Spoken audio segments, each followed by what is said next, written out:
तो hello everyone, चलिए भाई लेक्चर नंबर 1, 2 और 3 में हम काफ़ी चीज़ देख चुके हैं कि जो ऑपरेटर्स हैं वो क्या हैं और उनसे रिलेटेड सारी बातें। आज की क्लास में हम क्या सीखेंगे? हम ये बात चेक करते हैं कि अगर हम ऐसे कोई मोशन को पढ़ना चाहते हैं, यानी कि देखो इस सिस्टम को समझिए आप। क्या आप इस सिस्टम को समझ रहे हैं? इस सिस्टम में ये जो पाई इलेक्ट्रॉन है ये मूव कर सकते हैं, राइट? लेकिन ये किसी एक डायमेंशन में ही मूव कर सकते हैं इस तरीके से। तो इनका हम वन डायमेंशन मोशन कह रहे हैं। तो सबसे पहले अब हम ये समझने वाले हैं, अब हम क्वांटम की बातों को ऐसे सिस्टम पे लगाने वाले हैं जो पाई इलेक्ट्रॉन्स जैसे एक डायरेक्शन में मूव कर रहे हैं। तो पहले हम इन मूवमेंट को समझेंगे, ठीक है? उसके बाद मानो कि बेंजीन जैसे सिस्टम है। बेंजीन जैसे सिस्टम में जो पाई इलेक्ट्रॉन है उनका अगर आप मूवमेंट देखेंगे तो वो मूवमेंट इधर देखिए टू डायमेंशन में है, यानी इसमें और इसी प्लेन में मूवमेंट होगा। तो उसके बाद हम ऐसे सिस्टम्स को पढ़ेंगे जहाँ टू डायमेंशन मूवमेंट हो। तो यानी सबसे पहले स्टार्ट कहाँ से करना है? 1D मूवमेंट समझना है इलेक्ट्रॉन्स का, देन 2D मूवमेंट समझना है, देन 3D मूवमेंट समझना है। और उसके बाद हम समझेंगे कैसे कि अगर कोई पार्टिकल सिर्फ ऐसे रोटेट करता हो, यानी कि उसके बाद हम पढ़ेंगे रोटेशन या रिजिड रोटेटर भी कहा जाता है। रोटर लिख देते हैं फिलहाल। फिर हम पढ़ेंगे एक पार्टिकल की इस तरीके की मूवमेंट, वाइब्रेशन टाइप, राइट? इधर से इधर, इधर से इधर, उसको हम पढ़ेंगे सिंपल हार्मोनिक ऑक्सीलेटर की फॉर्म में। और इन सब को फिर हम अप्लाई करेंगे अपने सबसे simplest single electronic species hydrogen hydrogen atom पर, राइट? तो ये रहेगा कंप्लीट हमारा सीक्वेंस, हमें क्या पढ़ना है, और आपके एग्जाम में इनमें से ही किसी एग्जाम पोर्शन से क्वेश्चन आ सकते हैं। तो सबसे पहले एक सिंपल चीज को लेके समझने की स्टार्टिंग करते हैं। देखो, यहाँ हर बात जो मैं बोलूँ तो आप लोगों को समझने की कोशिश करनी है, और हर पॉइंट को मैं लॉजिकली समझाता हुआ चलूंगा। देखिए, सबसे पहली बात करते हैं बेटा।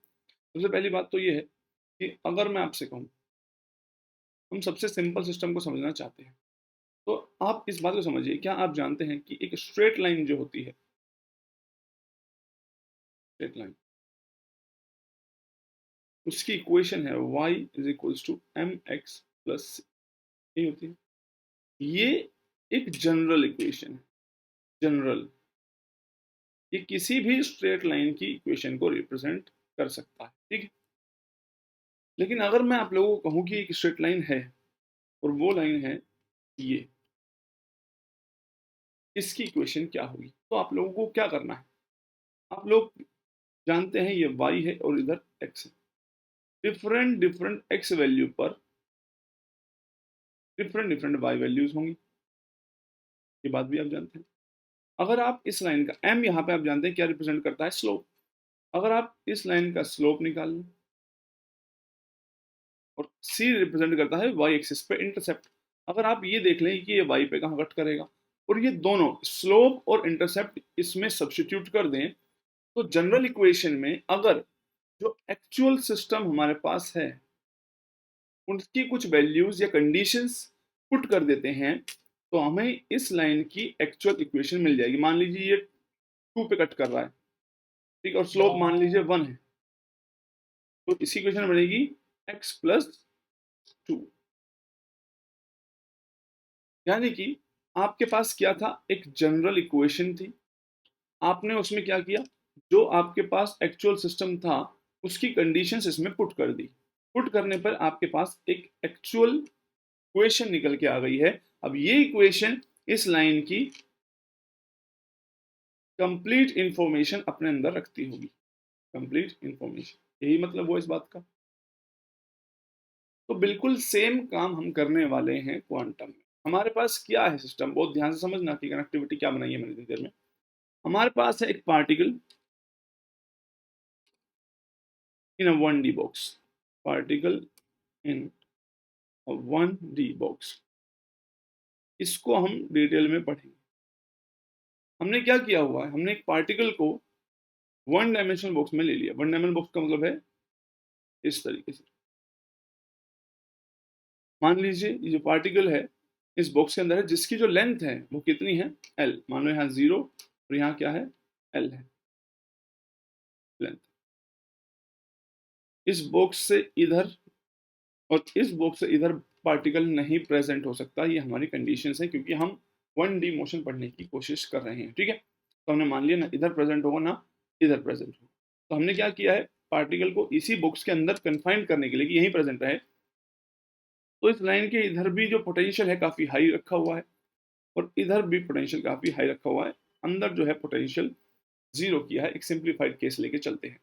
हम जानते हैं जैसे ही पार्टिकल, अगर हमारा पार्टिकल जो है यहाँ मोशन कर रहा है, जैसे ही वो इस एल पे आएगा तो बाहर हाई पोटेंशियल है, तो इट शुड टर्न बैक, वापस आ जाना चाहिए। इस पार्टिकल, ये पार्टिकल इसी बॉक्स के अंदर मोशन करता हुआ नजर आएगा। तो हमने ये दो सिंपल केसेस कंसिडर कर लिए, हमें इस बॉक्स को समझना। अब ये बात ध्यान रखिए, ये सारी की सारी बातें समझने में हमारी मदद जो करने वाली है वो है, उसका नाम है श्रोडिंगर इक्वेशन।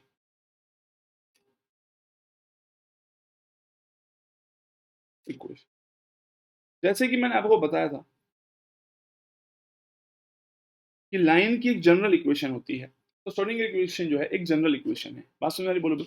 इसमें जैसे ही आपको जो भी कंडीशन गिवन है, जैसे यहाँ पार्टिकल दिया है वन बॉक्स में, इसकी कंडीशन उसमें पुट करेंगे अगर हम, तो हम एक्चुअल में इस पार्टिकल की बारे में, जैसे हमने क्या किया था, यहाँ देखो हमने कंडीशंस पुट करके एक ऐसी क्वेश्चन निकाल दी थी जो इस लाइन की कंप्लीट इंफॉर्मेशन बताती थी। तो हमें क्या करना है, हमें इस पार्टिकल की जो 1D मोशन कर रहा है उसकी कंप्लीट इंफॉर्मेशन चाहिए, ठीक है, जो वेव की तरह बिहेव कर रहा है। और किसी भी पार्टिकल की जो वेव की तरह बिहेव कर रहा होता है उसकी कंप्लीट इंफॉर्मेशन जो होती है, जिसके अंदर प्रेजेंट होती है, वो बोलते हैं उसका वेव फंक्शन।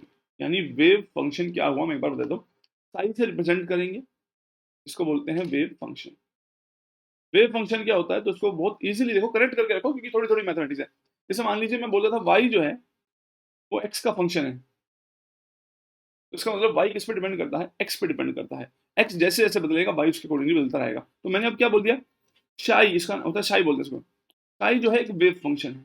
वेव फंक्शन क्या होते हैं, किसी भी वेव के बारे में जो कंप्लीट डिस्क्रिप्शन होता है उसके वेव फंक्शन के अंदर प्रेजेंट होता है। तो आप लिख सकते हैं वेव फंक्शन क्या है, it is a complete description of the state of the system। ठीक है, तो जो कंप्लीट डिस्क्रिप्शन है स्टेट ऑफ द सिस्टम, मतलब जो जो भी हमारा सिस्टम है उसकी किस स्टेट में वो कहाँ है, कैसा है, उसके बारे में जो भी हमें बातें जाननी होगी वो कहाँ प्रेजेंट होती है, उसके वेव फंक्शन के अंदर प्रेजेंट होती है। तो हमारा पर्पस ये रहेगा पूरा टाइम, चाहे हम 1D box 2D 3D box पढ़ें, हम ये चाहते हैं हम उस पार्टिकल के वेव फंक्शन को फाइंड आउट करें। क्लियर है। अगर हमने वेव फंक्शन फाइंड आउट कर लिया तो हम उस सिस्टम, उस पार्टिकल के बारे में काफी इंफॉर्मेशन पता लगा लेंगे। क्या क्या इंफॉर्मेशन पता लगा लेंगे वो तो जैसे जैसे मैं आप लोगों को पढ़ाता रहूंगा आप लोगों को पता चल जाएगी, ठीक है। तो आपको एक बेसिक आइडिया और बहुत क्लैरिटी के साथ आगे बढ़ना है। ये नहीं कि ऐसा होता है हम मानते जाओ। काफी चीजें देखो मैंने आपको लॉजिकली समझाया है कि 1D बॉक्स में हम क्या करने वाले हैं और उसको मैंने किस तरीके से लाइन, जो स्ट्रेट लाइन है उसकी इक्वेशन से मैच किया है। तो श्रोडिंगर इक्वेशन जो हमारे पास है बेटा, तो इसको हम इस तरीके से लिख सकते हैं, del स्क्वायर शाई प्लस 8 पाई स्क्वायर m पाई h square e minus v शाई इक्वल्स टू। तो पहले तो आप लोगों को ये बात समझ लेनी है, श्रोडिंगर इक्वेशन जो है एक डबल डिफरेंशियल इक्वेशन है, डबल डिफरेंशियल इक्वेशन। अब जिनके पास मैथ नहीं है या नहीं था, जिनके पास था उनको भी कुछ ज़्यादा याद नहीं, बस उनको ये याद था कि 12th क्लास में एक चैप्टर था जिसमें हम डबल डिफरेंशियल इक्वेशंस को सोल्व किया करते थे, उनके सॉल्यूशंस निकालते थे। तो होता क्या था, डबल डिफरेंशियल इक्वेशंस को सोल्व करके एक जनरल सॉल्यूशन आता था। जैसे कि मैंने बताया एक जनरल इक्वेशन आ सकती है, लाइन की आ सकती है, और फिर उसमें कंडीशंस पुट करते थे। जब हम कंडीशंस कौन कौन सी, कि भाई जो भी हमारा पार्टिकल 1D बॉक्स में है या लाइन के बारे में मैंने आपको बताया था कि x होगा इतना तो y इतना होगा, तो एक इसका कंप्लीट सॉल्यूशन इसका निकल के आता था, यानी कि फाइनल सॉल्यूशन आएगा इसका इस तरीके से। डबल डिफरेंशियल इक्वेशन को सोल्व करने के डिफरेंट डिफरेंट तरीके हुआ करते थे। आज आप लोगों के पास अगर मैथ्स नहीं भी है तो भी आपको डबल डिफरेंशियल इक्वेशन सोल्व नहीं करनी है। मैं सिर्फ क्या कह रहा हूँ, आपको ये बातें बहुत लॉजिकली समझ के चलनी है कि श्रोडिंगर इक्वेशन एक डबल डिफरेंशियल इक्वेशन है।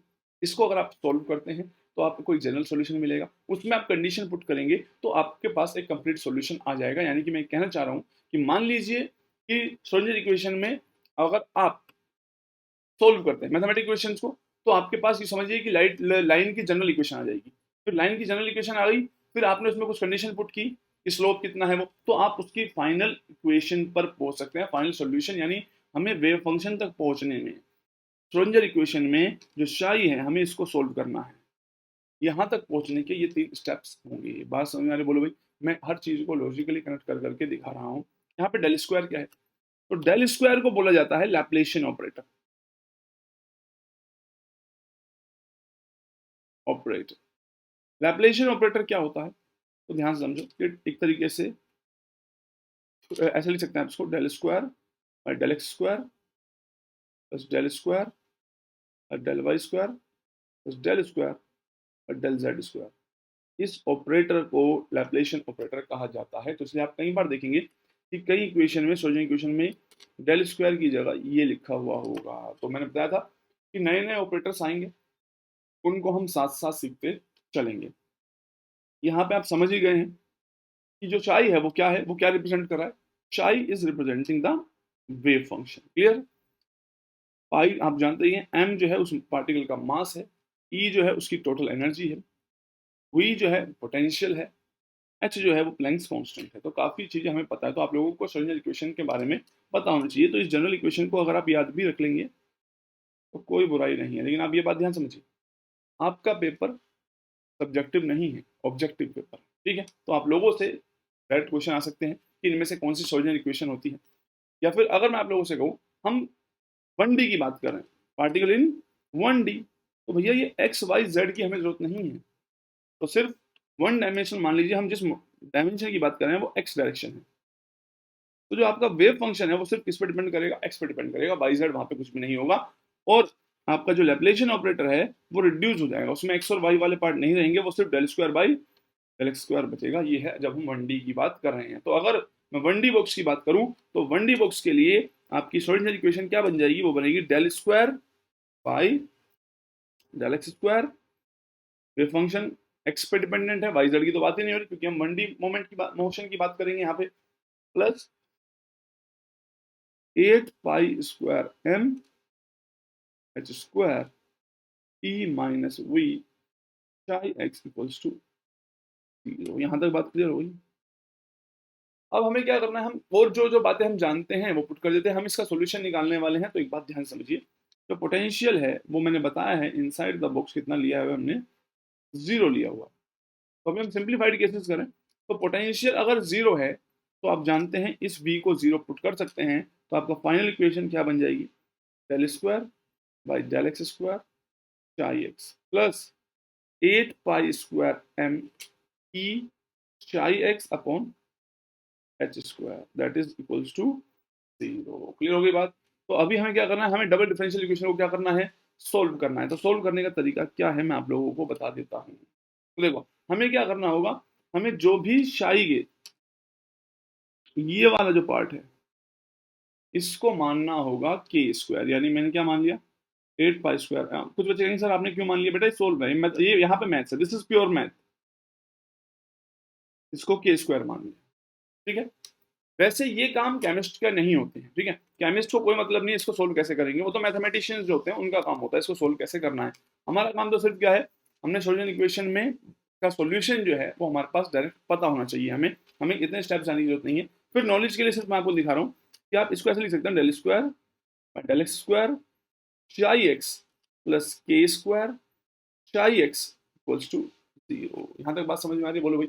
अब आप लोगों को क्या करना है, अगर आप इसको सोल्व करते हैं तो इसका जो जनरल सॉल्यूशन आएगा किसी को जाना ही नहीं है और ना किसी को याद रखना है कुछ। क्लियर हो गई बात? मैं जितनी मैथमेटिक्स बीच से कट कर रहा हूँ वो एक रीजन है, क्योंकि अदरवाइज मैं इसको भी सोल्व करके दिखा दूँ। कई बार मैंने जब क्लासेस में पढ़ा है इसको सोल्यूशन दिया है और मैं जानता हूँ कि वो किसी काम का नहीं है। ठीक है? वो तो मैथ सीखने वाली बात है और हम उतनी सीखेंगे जितनी रिक्वायर है। तो मैं जनरल सॉल्यूशन अगर इसका सोल्व कर दूं तो साई एक्स को सोल्व करने पे मुझे जनरल सॉल्यूशन क्या मिलेगा? वो मिलेगा ए sine k x plus B cos k x. ये है इसका जनरल सॉल्यूशन। मैंने आपको क्या बताया था, हमने डबल डिफरेंशियल इक्वेशन को सोल्व कर लिया है और one particle in one D box के लिए हमारे पास ये आ गई है उसका जनरल सॉल्यूशन। लेकिन हमें कहाँ जाना है, हमें जनरल सॉल्यूशन नहीं निकालना है बेटा, हमें क्या निकालना है, हमें उस सिचुएशन का जो हमारा पार्टिकल वन डी बॉक्स है उसका एग्जैक्ट वेव फंक्शन निकालना। तो हमारे पास काफी चीजें जो हमें पता नहीं है। ए तो हमें पता है क्या होता है, ए और बी हमें पता नहीं है, तो सबसे पहला काम है ए और बी पता निकालना। पता करने के लिए हमें ये सोचना है कि हम कैसे पता लगा सकते हैं। तो कुछ कंडीशंस पुट करेंगे हम, जैसे मैंने बताया था कि वन डी बॉक्स की जो कंडीशन है वो उस पर अप्लाई करते हैं सो दैट कि इसको सोल्व कर सकें और वेव फंक्शन को हम पता लगा सकें ए और बी क्या है। तो फर्स्ट कंडीशन ये है हमारी, हम जानते हैं जो वेव फंक्शन है वो जीरो हो जाएगा जब एक्स क्या होगा, जीरो होगा। ये बात कहाँ से आई, तो मैंने आप लोगों को अभी थोड़ी देर पहले बताया था, अगर पार्टिकल वन डी बॉक्स में इस तरीके से ये जीरो है, ठीक है, और ये जो है एल है, तो हमने जो सिचुएशन ली है हमने माना है इस बात को कि x इक्वल टू जीरो पर भी उसके होने की कोई प्रोबेबिलिटी नहीं है और x इक्वल टू एल पर भी नहीं है। तो यहाँ x इक्वल टू एल पे भी वेव फंक्शन जीरो और x इक्वल टू जीरो पर भी wave function zero particle box के अंदर है, इन बाउंड्रीज पर भी प्रेजेंट नहीं है, इसलिए इनको बोलते हैं बाउंड्री कंडीशन। बाउंड्री कंडीशन क्या है कि x इक्वल टू जीरो पर भी जीरो हो जाए और x इक्वल्स टू एल पर भी क्या हो जाए, जीरो। तो इसलिए हम इसको बोलेंगे ये है बाउंड्री कंडीशन। तो जितनी भी कंडीशन हमारे पास होगी वो हमें हेल्प करेगी, किस चीज के लिए, वो हमें हेल्प करेगी to solve the wave function, ठीक है। अच्छा, सबसे पहले हमने पुट कर दिया। अब देखो अगर हम x equal to zero put कर देते हैं, x इक्वल टू जीरो पहली बाउंड्री कंडीशन इस इक्वेशन में, ये वाली जो इक्वेशन, राइट, तो हम जानते हैं साई एक्स कितना हो जाएगा, ऑलरेडी जीरो। तो ए साइन के एक्स की value zero plus B cos k x की वैल्यू जीरो। तो हम जानते हैं यहाँ साइन जीरो हो गया, तो ये बनेगा zero equals to A sine zero plus B cos zero. Sine zero जो होता है वो तो जीरो ही होता है, इसको लिख दो मेरे ऊपर। साइन जीरो क्या होता है, जीरो। आप इनके वेव ग्राफ जानते ही हैं, देखो साइन का कर्व होता है तो यहाँ से स्टार्ट होता है, साइन जीरो पे जीरो है, कोस का कर्व ऐसे होता है, साइन जीरो कोस जीरो कितना होता है, वन होता है, राइट। तो अब हम ये बात तो समझ गए कि ये वाली टर्म तो ऑटोमेटिकली ही जीरो हो गई है, इसका मतलब ये हो गया है जीरो इक्वल्स टू पी और कोस जीरो कितना होता है, वन। तो यहां से पहली कंडीशन से हमें पता चल गई है कि बी की वैल्यू जीरो रहने वाली है उस पार्टिकल के लिए जो वन डी बॉक्स के अंदर प्रेजेंट है। बात समझ आ गई, बोलो भाई। अब बी जीरो है तो यानी इस वेव फंक्शन में कोस वाला पार्ट बिल्कुल भी प्रेजेंट नहीं होगा। ऐसा नहीं है कि दुनिया में किसी भी पार्टिकल के लिए कोस वाला पार्ट होता ही नहीं है, हम जिस सिस्टम को पढ़ रहे हैं उस सिस्टम के अकॉर्डिंगली कंडीशन ये बन रही है कि उसमें कोस वाला पार्ट नहीं है। तो आपका जो वेव फंक्शन है वो अब ये हो सकता है ए साइन के एक्स। अभी हमें ए नहीं पता क्या होगा, तो हम दूसरी कंडीशन लगाते हैं कि x की वैल्यू जब l होगी तब भी साई एक्स किसके हो जाएगा, जीरो। तो इसको लिख सकते हैं a साइन के एल। अब हम जानते हैं कि अगर इन दोनों का प्रोडक्ट जीरो आ रहा है, किस किस का, मान लो a कोई वैल्यू है इनटू साइन के और l की कुछ वैल्यू आ रही होगी, अगर दो वैल्यू का प्रोडक्ट जीरो आ रहा है तो इसका मतलब ये तय है इनमें से कोई एक जीरो है, राइट। अब कुछ बच्चे कहेंगे सर इसका मतलब ये हो सकता है कि a equals to zero, a equals to zero not possible.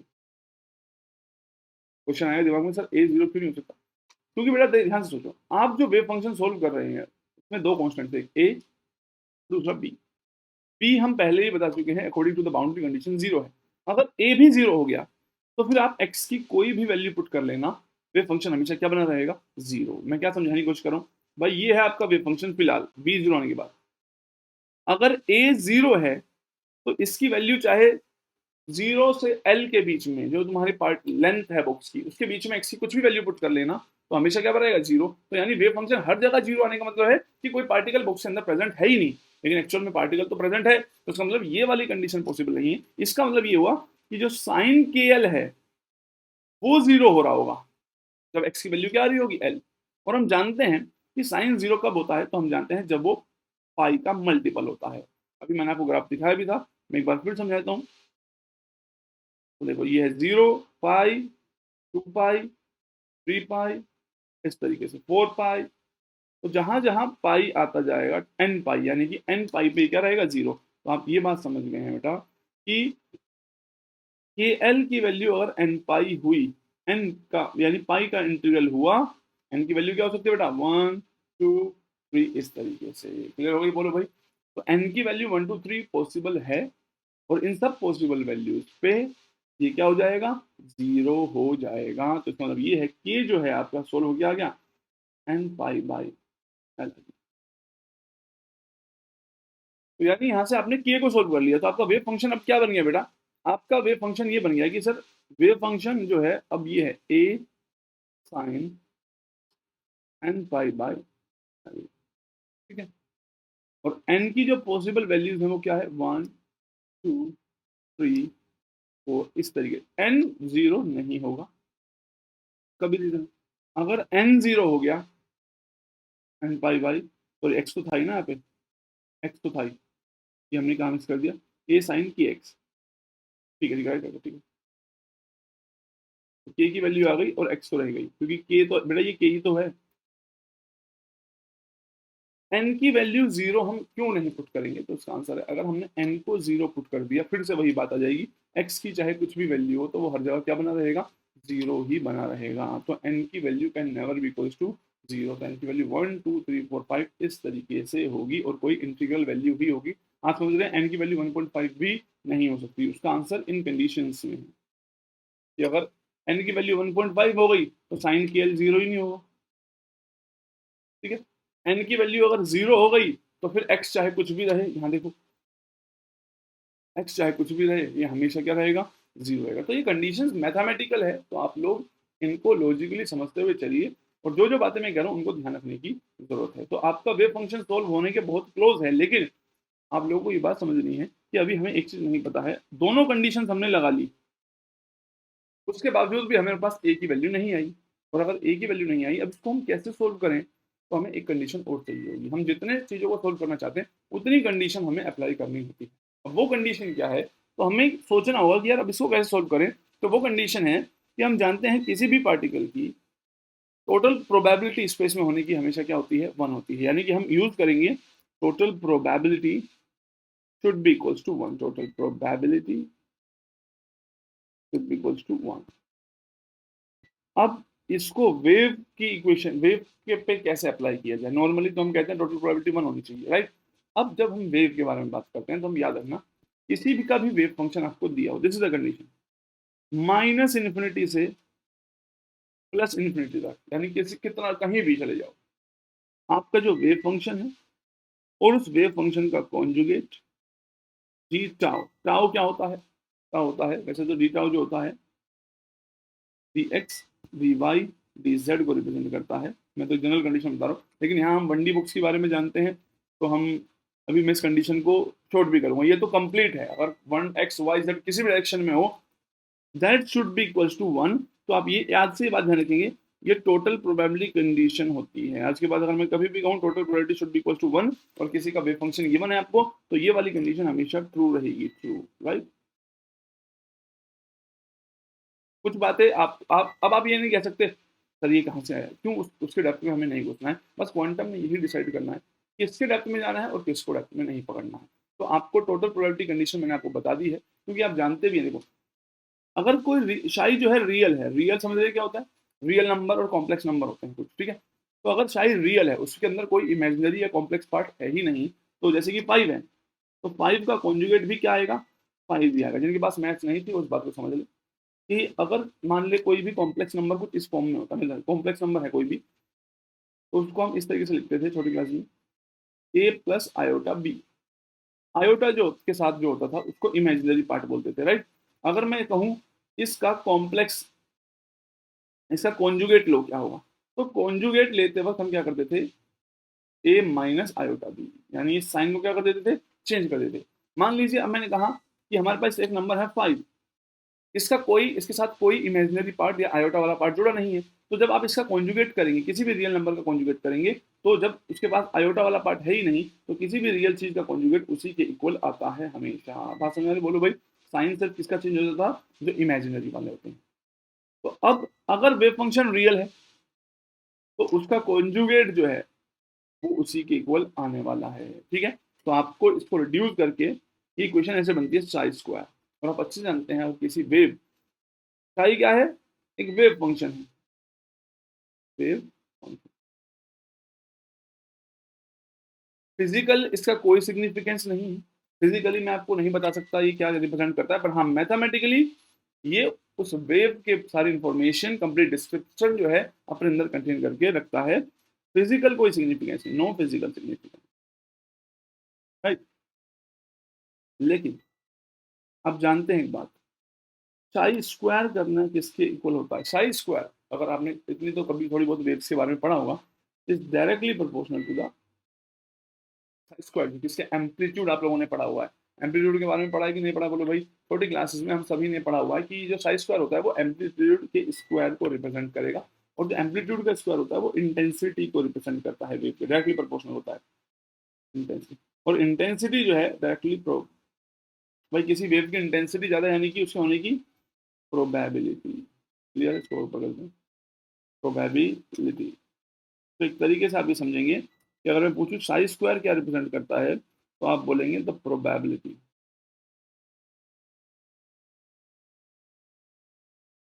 Right. तो ये इसका फिजिकल सिग्निफिकेंस है। कई बार आपके एग्जाम में क्वेश्चन ऐसा हो भी सकता है कि साई और साई स्क्वायर का क्या फिजिकल सिग्निफिकेंस होता है। तो साई तो कुछ भी रिप्रेजेंट नहीं करता फिजिकली, एक मैथमेटिकल फंक्शन है जो वेव की इन्फॉर्मेशन को कंटेन करता है, लेकिन साई स्क्वायर जो है उसके प्रोबेबिलिटी के बारे में बात बताता है। तो देखो एक तरीके से क्या हो रहा है, जब आपने साई स्क्वायर को पुट कर दिया यहाँ पे, और पार्टिकल जो है तुम्हारा क्या है, 1D बॉक्स में है, और लेंथ क्या है, 0 से L है, तो फालतू में पूरा इंटीग्रेट करने की क्या जरूरत है भाई? माइनस इन्फिनिटी से इन्फिनिटी क्यों जाए, जब हमें पता ही है पार्टिकल 0 टू L के बीच में है, डी टाउ की जगह dx that should be equal to 1। तो एक तरीके से आप ध्यान से देखो, अब आपके सामने आप लोगों ने जो मैथ्स पढ़ी है वो यही कहती थी, अगर ये प्रोबेबिलिटी फंक्शन है, तो प्रोबेबिलिटी फंक्शन जो है उसको अगर इंटीग्रेट करेंगे, टोटल प्रोबेबिलिटी 0 से L के बीच में किसके इक्वल होनी चाहिए, 1 होनी चाहिए। ठीक है, लेकिन ये उनके लिए है थोड़ा, जब कॉम्प्लेक्स पार्ट भी किसी के साथ जुड़ा होता है, इनकी हमें जरूरत कभी नहीं पड़ने वाली, लेकिन फिर भी मैंने एक कंप्लीट प्रोबेबिलिटी का जो इक्वेशन है वो आपको लिख के दिखाई है, यूज तो हमें यही वाली करनी होगी। क्लियर होगा? अब हम बात करते हैं कि सर इसको अगर इंटीग्रेट करेंगे तो हम क्या सोल्व कर लेंगे, तो आंसर है इसको इंटीग्रेट कर लेंगे तो हमें ए आ जाएगा। तो अब साई स्क्वायर किसके इक्वल होगा, देखो साई स्क्वायर किसके इक्वल है, लिख लो, ए साइन के एक्स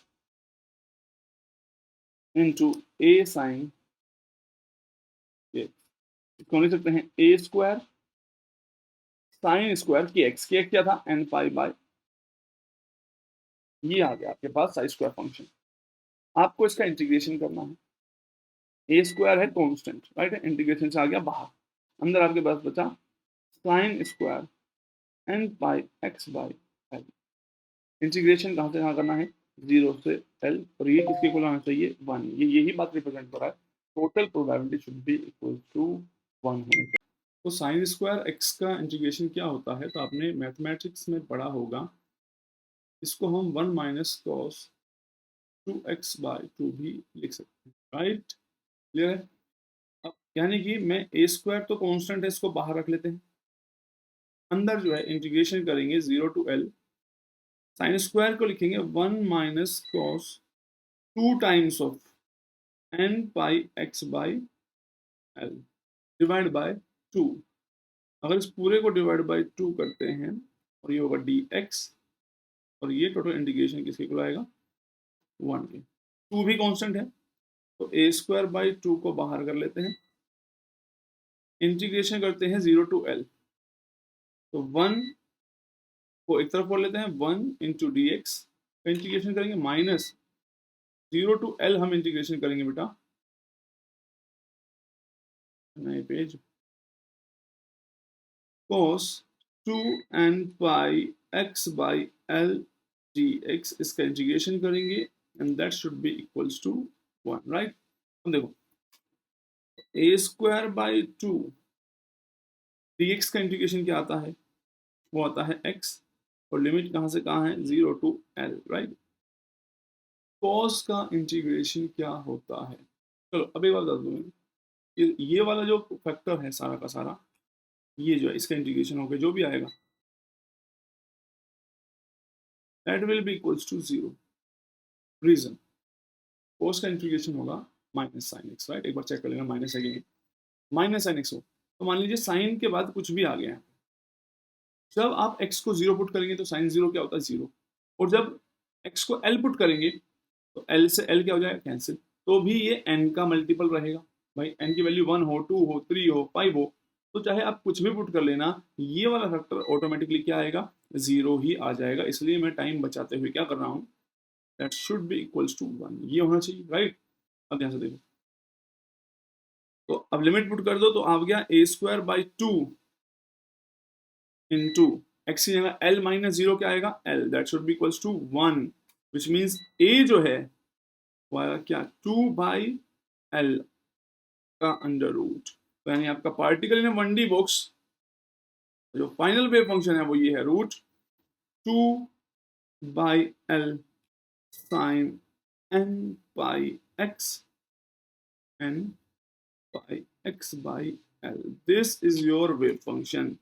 तो आपने क्या सीखा बेटा यहाँ से? हो सकता है पहली बार कर रहे हैं तो आपको लगेगा सर ये क्या चीजें क्या क्या करनी पड़ी, लेकिन हमने यहाँ से ये बातें तो सीख ली कि इसका मतलब ये सब चीजें अगर हम करते जाएंगे तो हम 1D 2D 3D हाइड्रोजन पूरे क्वांटम को अप्लाई करके इस तरीके से हमने उसका वेव फंक्शन निकाला है। अभी तक इंटरेस्टिंग बात नहीं है, इंटरेस्टिंग बात ये होगी इस वेव फंक्शन से हम क्या बताएंगे। अब देखना प्रेडिक्शन क्या मजेदार होने वाली है। एक चीज और निकाल देता हूँ उसकी एनर्जी के बारे में। मैंने आपको क्या बताया था, 8π² m E अपॉन h² को हमने क्या माना था k², राइट? और k की वैल्यू क्या आई थी n π/l, तो ये हो गया है इक्वल्स टू n² π²/l²।